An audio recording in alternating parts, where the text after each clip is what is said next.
Hey, welcome back, everybody. I realize it's not the morning show, but it kind of is. Somewhere in the world, it is still morning. Probably West Coast right now. I'm guessing it's probably 10 or 11 a.m. I don't know, with all the daylight standard shifting and nonsense. Hawaii, Alaska, I think it's still morning for you, so good morning. Everybody else, good afternoon. So this is the second segment of our FNP morning show, or FNP Wargamers show. My name is John, and I'm going to be your host. So earlier this morning, we talked about Games Workshop, a lot of the rumors that are coming out. We talked about some of the leaked pics of some of the upcoming models and releases. So now we're going to talk about the new kid on the block that's absolutely doing bonkers crazy awesome is the Atomic Mass Games, who is affiliated with Asmodee, is the Marvel Crisis Protocol game. Now, if you're not familiar with Marvel Crisis Protocol is a tabletop skirmish game where you have miniatures based on Marvel comic book characters. Not the MCU characters, though there are characters that bounce back and forth between the two, and even on the Disney Plus, the future Disney Plus episodes or shows, those characters will be making their transition from the comic books to the tabletop and to the small screen and the big screen. You get the idea. But the game is centered around our favorite characters from the comic books. And that's what we're talking about today. So we're going to cover the She-Hulk, and we're also going to talk about some upcoming releases. But first, let's go ahead and dive into the She-Hulk. Some people might be wondering, who the heck is She-Hulk? Is she just a female Hulk? Some gender bending thing? That's all new with wokeness and, diversity and et cetera, et cetera. No. She has been around since definitely the early 80s. I want to say late 70s. I remember seeing some of her earlier comic book issues when she appeared in, I believe it was one of the Incredible Hulks. She is actually the cousin to Bruce Banner, or one of his cousins. And she was injured when her father, she's basically caught in a crossfire, and Bruce Banner saved her life by giving her emergency blood transfusion. However, the transfusion turned her into the Hulk. So he had his gamma irradiated blood and whatnot. So the transformation, unlike Bruce Banner, who's got a lot of mental issues, especially if you're reading the Immortal Hulk series right now, you know that Bruce Banner's got a lot of mental trauma going on in his brain pan.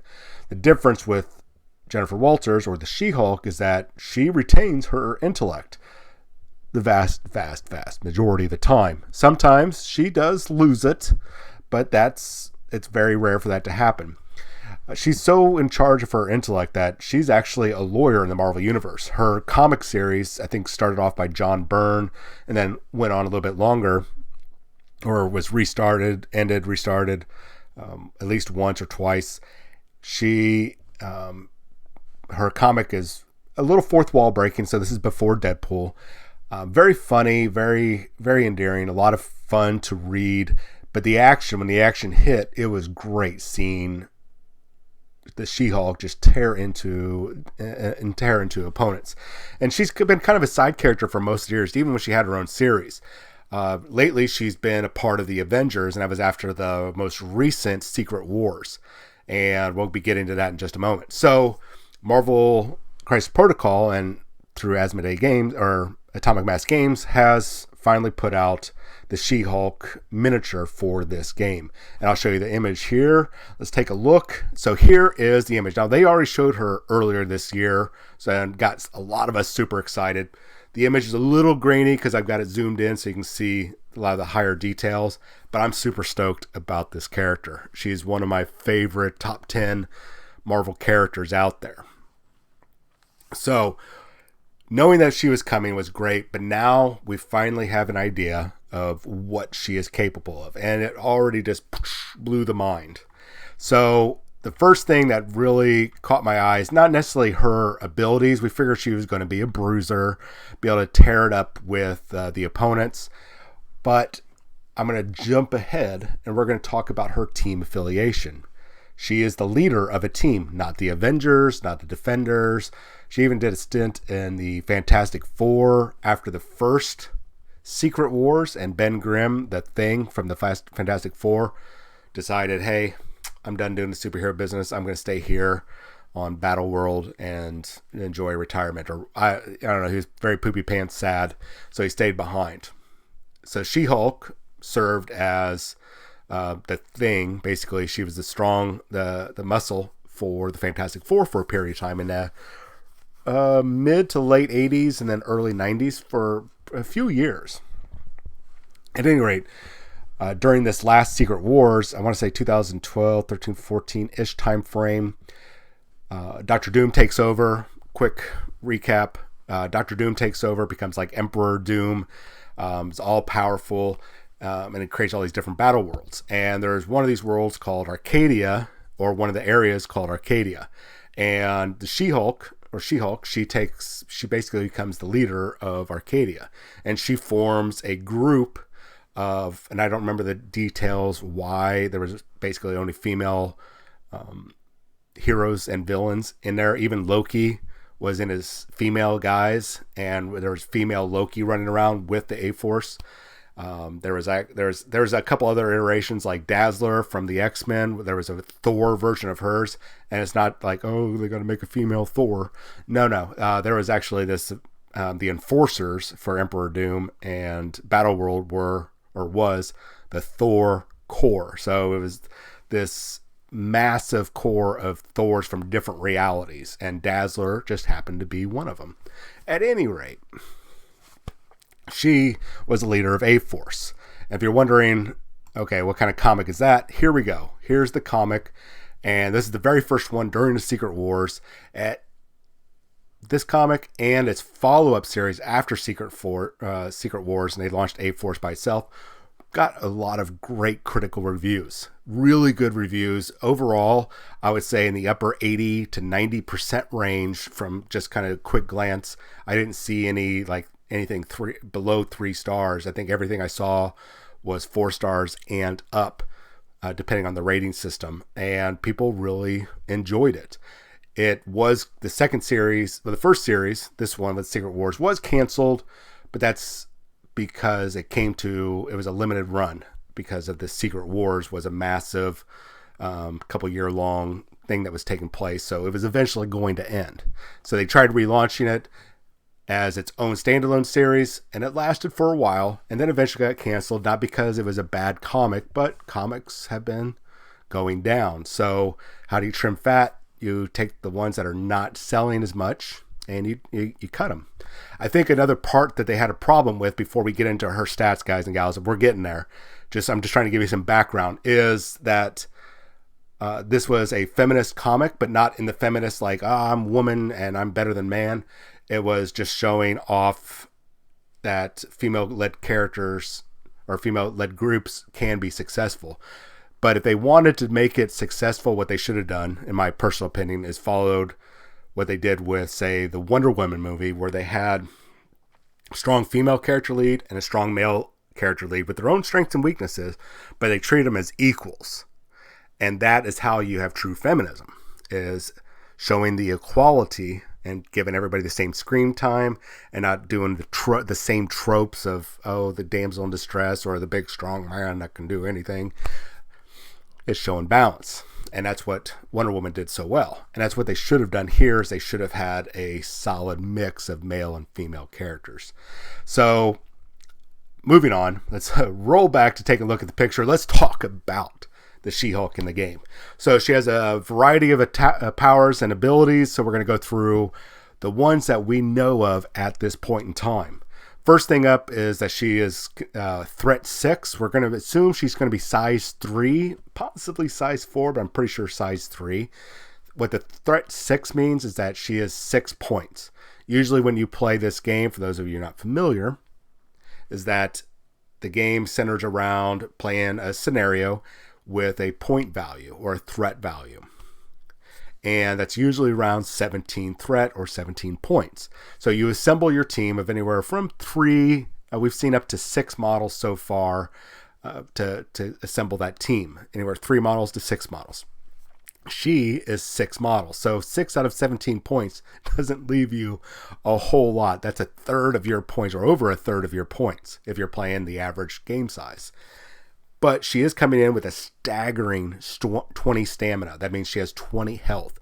Now, we don't know if she's like the Hulk where she has 20 points and she doesn't flip on either side. Normally your characters have a healthy side, and once they lose all that stamina or health, they flip over to a dazed side. This is their injured side, and then they have more health that you have to chew through before knocking them out. So we don't know if she has a flat 20 like the Hulk, or maybe she has 10 stamina on her healthy side. She can be dazed, and then she has 10 stamina on the other side. We don't know yet. We're going to find out real soon, probably in the next week or two. All right, so her basic attack, these basic attacks don't cost anything, and they generate what's called power, depending on how much damage you do on average. So it's the Sensational Uppercut, and I really love these names. Sensational Uppercut. It hits with an impressive strength 7. That means you're going to be rolling 7 dice to see how much damage you cause. And it's not, and they're already showing that it's not her biggest, baddest strike, which is normal. Your basic attack is usually not this overpowering attack, but that's still super impressive already at strength 7. 7 dice. And when you add on some of her other abilities that we're going to get to later on, she is going to be a powerhouse to be dealt with. All right. So her next one, this is everybody generally has 2 to 3 of their basic attacks before we get into their superpowers or attack types. Her next one is called the Defense Rest. Sticking with that kind of corny theme, but also her lawyer theme. She hits range 3, so that's about 3, maybe 4 inches, which is just a little bit outside melee range. Most melee range is anything within range 2. So it's a little bit outside, so that's good. It's a little bit more beneficial. And she attacks with 9 dice. That's 9 dice. So just so you guys have a kind of an idea here, that's potential of 9 damage if you roll amazing. It's also the potential of 18 damage, because on all these dice, they're 8-sided dice, they have a critical success. And if you roll that critical success, you get to roll another dice. Now, if that gets a critical success, it doesn't keep stacking. But that's up to 18 damage from this power attack. And if they have not been affected by slow, they are slowed. They have the slow status effect. If they've already been slowed, they're going to be staggered. So it really, really messes with the players, with their targets. It really jacks with their ability to perform actions, move around, claim objectives, generate power, a lot of things, and even taking damage. There's a lot of special effects. Now, on top of that, the downside of this amazing ability, the Defense Rest, is that it costs 5 power. So that's a lot of power for this attack, but I think it's worth it. How you get power is if you take damage.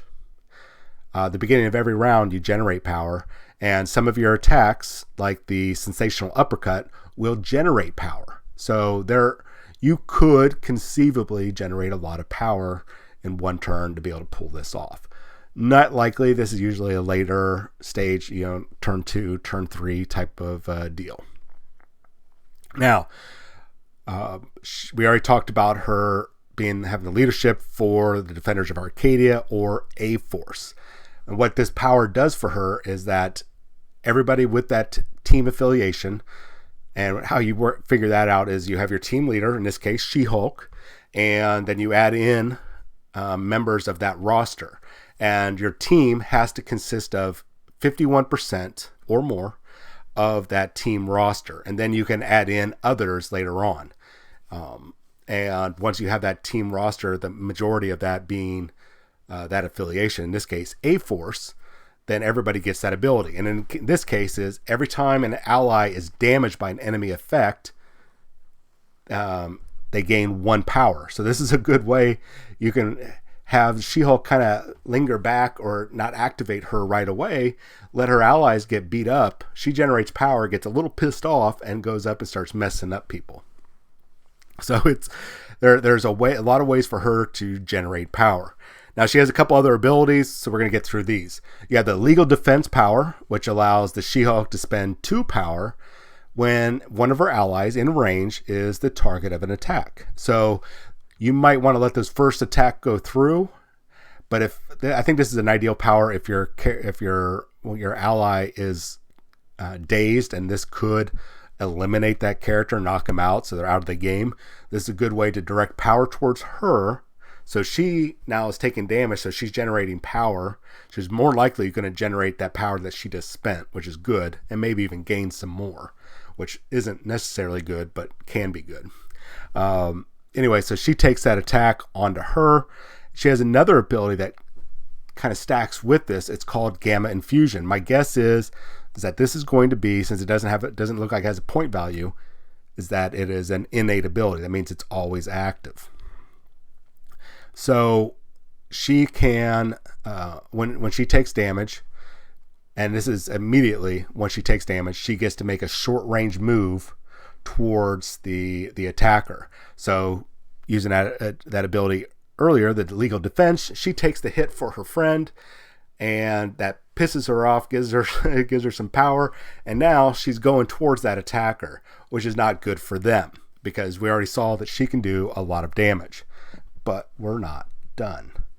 So she has another ability, and this is it looks like it's another superpower ability. It is called weight training. She spends 3 power, and she takes the character or the target size into account. She figures out, are they size 1, 2, 3, 4? I can't remember if the Hulk or MODOK is 4. I'm going to say they are. And then you take that numerical value. So if they're size, let's say size 4, you add that number of dice to her attack. So let's say she's doing her sensational uppercut. That's her basic attack. Doesn't cost any power. Does 7 dice, right? 7 dice. She goes after somebody that's size 4 like MODOK or Black Dwarf. Now she's hitting with 11 dice because if they're size 4, that's 4 dice. That's 11 dice for 3 power. That's not bad because remember, you get those critical successes, and now let's say perfect world, you hit with all critical successes. Now that's 22 damage potentially that you can do. That's brutal. And don't forget, if you happen to have a lot of power, this is going to require 8 power, by the way, 8 power, but you could pull off this ability, pop this one first. So this is the weight training power, costs 3. So you're going to use 3 power. And then you've got 5 power left because you've been generating that power, not spending it. Now you do the defense rest, which is going to cost 5 more power. So now you're at 8 power, but 4 dice or however size, but let's go with our earlier example. 4 dice plus the 9 dice from the defense rest. That's 13 dice. That's potentially perfect world. 26 dice worth of damage. Absolutely brutal. You are very likely, let's say perfect. I mean, you could potentially take the Hulk out of action in one go. You are going to brutalize. Now, and that's perfect world, but 26 dice worth of damage. Mind you, that costs 8 power. It requires a lot of things to, come into focus for you. But good gravy, she is going to be a force to be reckoned with. And then you tack in the rest of A-Force and them generating power 2 and their abilities, like throwing Carol Danvers, Captain Marvel. When she has a bunch of power, she can do some really devastating attacks and defenses. A-Force is going to be good. I mean, I'm already looking forward to the Defenders, but now we got A-Force. So what else can we expect? Who else might be involved in A-Force? My guess, as of right now, is after She-Hulk drops, we know that Medusa from the Inhumans is one. Let's go back to the previous image. We know that Medusa is one. We know that Scarlet Witch is one, and we know Scarlet Witch is coming next year. Let's see here. We've got Wasp. She's there. And we have Spider-Gwen. I see her in the back. And let's see here. Oh, there's Black Widow. So and Storm. So right now we've got, once She-Hulk drops, that's 6 members already part of A-Force. So you already have, by the time she drops, you'll have everybody except for the team leader until she actually drops. And by drop, I mean drop into for purchase. My guess also is that we might see, I don't know if we'll see Boom Boom. She's the one right above the She-Hulk right here off to the left with the pink glasses. I'm thinking we might see Singularity. She's the one that's to the right of Captain Marvel right here in the upper right-hand corner. And then Nico Monoru or whatever from the Runaways. She's in the bottom right here. These are just different depictions of them. I'm thinking we're going to at least see Singularity, and I really feel we are going to get Nico, because she is a magic user in Marvel Comics. And right now, the only real magic user we have is Doctor Strange. So I think we're going to see her before we see somebody like Clea or maybe Elania Rasputin or Magic from the X-Men. So I think this is going to be good. Other members, which is kind of encouraging, is that we might see Squirrel Girl, kind of a goofy character, but good gravy. She is a fantastic character. I think she's going to be a perfect fit if they bring her in. Spider-Woman, Jessica Drew. We're pretty sure we're going to see Marvel Girl at some point. So a lot of these are, and probably she's now Dr. Spectrum, but up in the upper left-hand corner here, you see the black woman with the white and black costume. She was the original Captain Marvel before she became Spectrum. So I think we'll see her as well. And we'll probably see Rogue. So this is good, guy. Oh, here's Nico. Right down here, the bottom right. That's the normal depiction of Nico. And Singularity right above her. So this is good. This is good because now branching out into more of the female characters, this is brings a lot of hope for getting more people involved, especially one of the lowest statistical groups is female gamers. And getting more female gamers in is good because it broadens the gaming group, the gaming community, and different perspectives on gameplay. And it creates an awesome dynamic relationship. So I'm looking forward to reaching out and getting more people involved. So let's wrap this up. I'm going to try to do this in about 2 minutes. So next year, we know there's going to be a host of models coming out. They've already announced a bunch of these. So I'm going to go through these. Still, we have to take this as a grain of salt, but a little leaked image. And for future reference, if you guys have leaked images that you send to me or you share out there, make sure you remove people's names and any business codes or store numbers, that sort of thing, so you don't get people in trouble. So we know that there's going to be the following sets. There's a Dormammu Ultimate. I'm guessing this is going to be an Ultimate Encounter, and it's going to have Dormammu and probably a little set piece for us to battle in, which is going to be cool, kind of like the Thanos one. Black Bolt and Medusa are going to be together. Crystal and Lockjaw, those are the Inhumans. We knew that those were coming. We've already seen those and talked about those. Amazing Spider-Man and something else. I'm not sure who else is going to be it, but there's going to be another Spider-Man model. Right now, there's a Spider-Man in the core box, and you also have Miles Morales Spider-Man and Ghost Spider or Spider-Gwen. So Amazing Spider-Man and somebody else. Captain America and War Machine, I'm assuming. So another Captain America, and of course Rhodey Jones is going to make his Marvel Crisis debut, and She-Hulk is going to pop up, and she's going to be in her own separate box. I'm guessing, well, we won't worry about prices. Then Deadpool and Bob, Agent of Hydra.